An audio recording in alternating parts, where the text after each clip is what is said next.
Welcome back. We're chatting with Rice University professor Dr. Stephen Kleinberg, who just completed the 28th Houston area survey.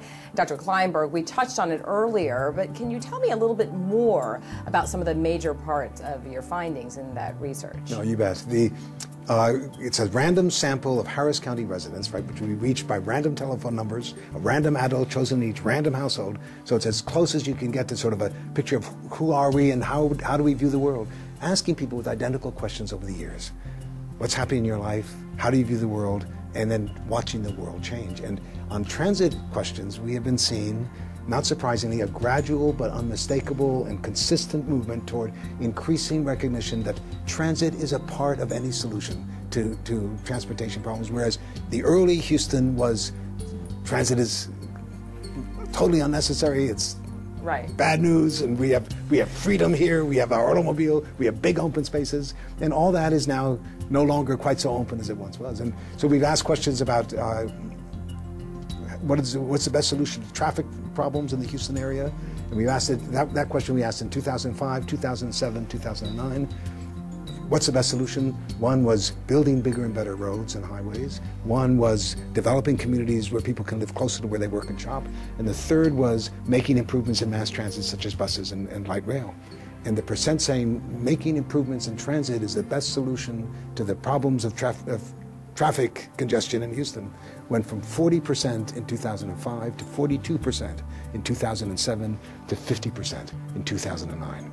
So it's one piece of a picture. And another similar question that we've asked in alternating years that we started asking back in the early 90s was how important do you think it is for Houston's future to make major improvements in the mass transit systems of the city?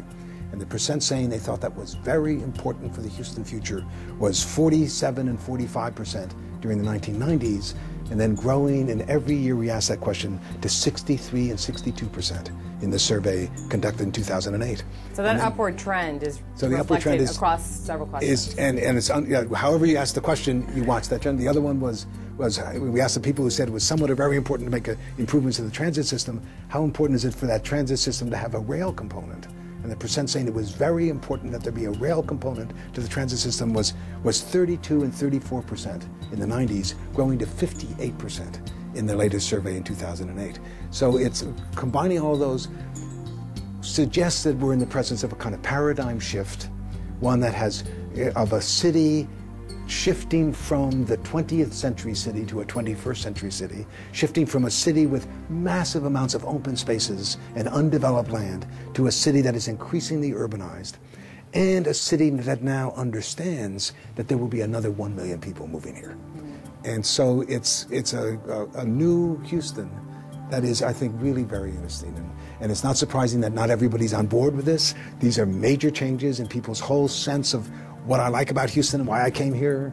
And it calls for a new acceptance of a more public world than we are used to. Houston has been a very private kind of city in many ways. And so it's a process of change, but it's an unmistakable transformation that is underway. What does the survey say about how frequently the public is riding rail today, and how does that compare really to previous years? Yeah, we asked that question about light rail. In 2005, 76% said they had not ridden the light rail ever. And that figure fell to 62% in this year's survey. So every year we find increasing percentages using the transit, but still less than half of all Houstonians have ever used it, partly because it's only 7 miles and it's in one little area. But the percentage who said they ride on the light rail at least once a month doubled from 6% in 2005 to 12% in 2009. So increasing use of light rail, increasing experience with light rail, even though, as I say, it's just a little tiny piece right now of this 30 miles that we're rebuilding, that we're building in the next by 2012. That experience enhances and clearly plays a role in people's positive feelings about the rail system. Now, there are different types of mass transit, but what do the respondents in the survey say about the role of rail in mass transit? Well, we've watched this increasing perception that rail is a critically important component of any mass transit system. I don't buy as much as some people argue that people want only rail and will not ride buses. Buses have a flexibility to them. Buses have a capacity to add on. They're much less expensive at the beginning. You want a combination. Of course, we'll have a combination of all of those things. Plus, bike trails. This is. I know it's hot for much of the year, but this is the ideal place for buses. It's flat. There are no big hills you have to deal with. And so, in your view, what makes up a successful transit system? I think the answer is what you were pointing to, is a whole multimodal variety of choices. There's not a single politician left, I think, who will make the claim that we don't need transit and rail as one component of a solution to the traffic congestion of Houston. So having transit stops, you think down the road will actually be a good thing? I mean, I know now some communities are very opposed to having the transit stops. I am absolutely convinced that that's a very short-sighted view. If you are selling property within walking distance of a transit stop, that's going to be a big premium. As Metro builds its patterns, and as that becomes an alternative of choice, those people who live near those transits have that choice in a way that people who are isolated from it do not. It's not surprising that there's this resistance, because this is new. This is not what I bargained for. This is not the Houston I moved into. Right. And change is always difficult. And there's that powerful statement that I forget who said it, that there is no change that doesn't entail a loss. Dr. Kleinberg, what should Metro do to improve the way it delivers mass transit?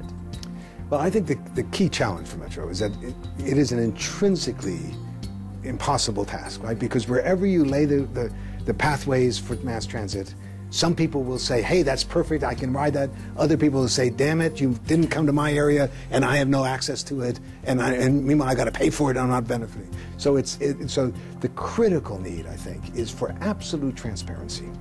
When decisions are gradually being made about, we're going to lay the line here rather than there, it has to be done in a way that is absolutely clear to everybody why that was the right decision, why that's where the need is the greatest. And I think that's going to be the challenge, is to make sure that everyone feels, even if I don't benefit directly because of where I happen to live, the decision was the right one to make. Dr. Kleinberg, our sincerest thanks for taking time out and being with us today. We appreciate it. You bet, Laura. It's a great pleasure to be with you. That's it for this edition of Houston, The Road Ahead. We appreciate Dr. Kleinberg taking time out to give us an insight into the future of Houston transit. I'm Laura Whitley. Thanks for joining us.